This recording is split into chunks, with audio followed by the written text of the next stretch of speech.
Hello, my name is Burke Hedges, author of the best-selling book, The Parable of the Pipeline.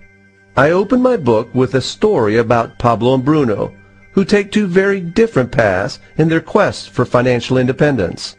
What you're about to see is the delightful animated story of their adventure. So, sit back, relax, and enjoy the life-changing lessons in The Parable of the Pipeline.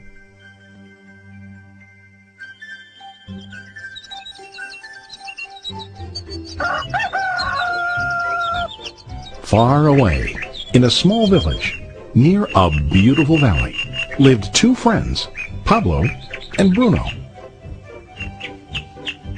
They were both young and dreamed of a better life for themselves. They'd often discussed their dreams about how they would become the most successful men in the village. They weren't afraid of hard work, and they searched for opportunities to help realize their goals and achieve their dreams. One day, an opportunity presented itself.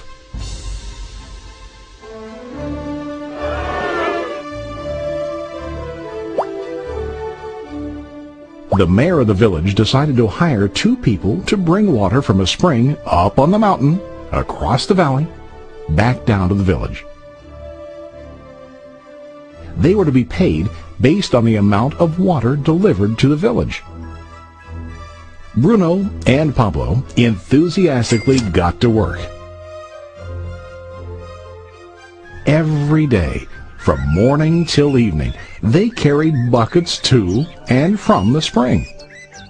They worked hard, carrying water to the village. In the evening, they'd return home with their day's wages.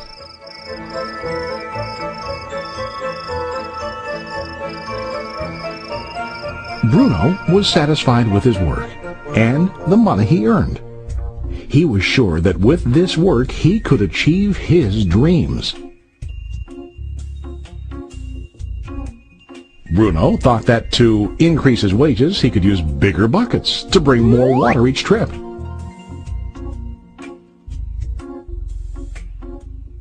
He believed with a larger income he would soon be able to buy a cow and the house that he dreamed about.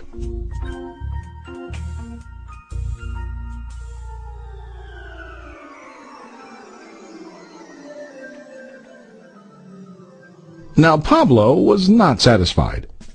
At the end of the day, his back and hands ached, and he was exhausted. He was looking for an easier way to earn more. One day an idea occurred to Pablo. He imagined building a pipeline to deliver the water from the mountain spring to the village. With this pipeline, he could get more water to the village without carrying buckets back and forth from the spring to the village. Soon, he got very excited about his idea and began to plan. Pablo, of course, shared his idea with his friend Bruno and asked him to join with him to work on and help build the pipeline. Bruno thought the idea was crazy. All Bruno could think about was what his money could buy today and how to get it quicker. He felt that building a pipeline would slow him down and delay him in achieving his goals. Instead, Bruno got bigger buckets and went more often back and forth, fetching water. He was sure that with this method, he could make more money. Pablo decided to build the pipeline on his own. He understood that it would not be easy to build, and it would take time to complete the pipeline. Pablo knew that it could take several years to finish, but he set his mind on his goal. Every day he worked and carried water like before. But on weekends and during his spare time, he worked hard to dig in the rocky soil and build his pipeline. In the first month, there was little to show for his work.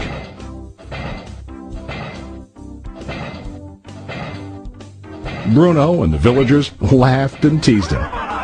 They called him Pablo the Pipeline Man. During this time, Bruno's income doubled. He already bought a cow and a bigger house. His lifestyle changed. He now spent time after work in the bar, enjoying his hard-earned wages from delivering water.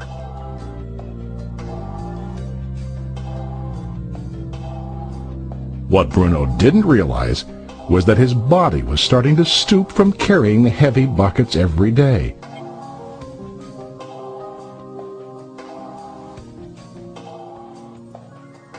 His face looked worn and his body tired. Soon, he began to carry less and less water due to the wear and tear on his body.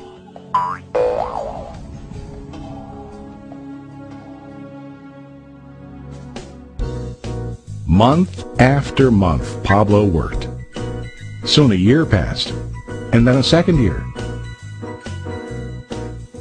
Finally, Pablo finished his pipeline. He now used his pipeline to deliver water to the village instead of carrying buckets. Pablo was now earning more money than ever before. The water continued flowing to the village, while Pablo wasn't working. While he slept and ate, the water flowed. Pablo was happy and proud of his insight, persistence, and hard work. Now his income flowed as long as the water flowed through his pipeline.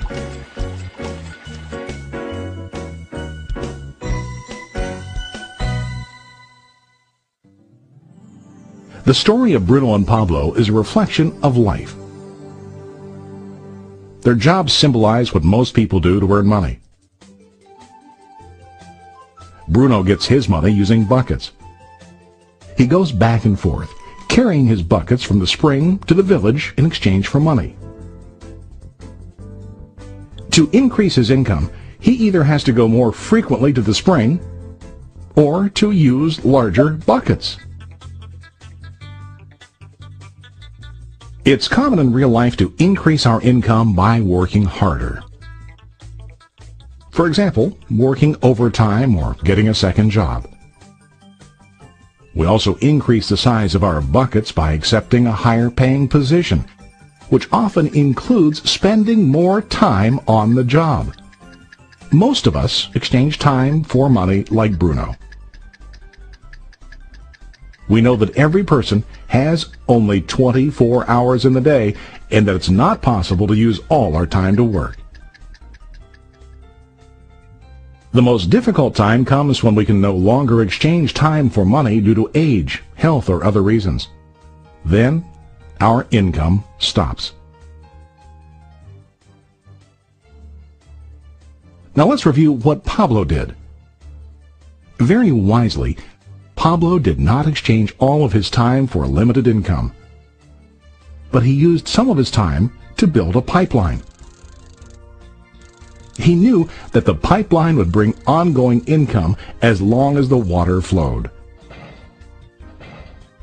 An ongoing income that multiplied the time he worked each day. Pablo knew that someday, maybe because of age or health, he would no longer be able to exchange his available time for money.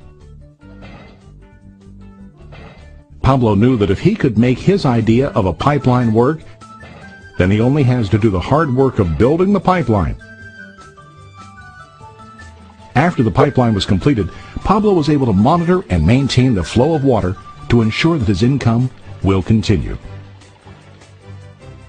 Pablo has shown us that to earn an income, we don't always have to directly exchange time for money.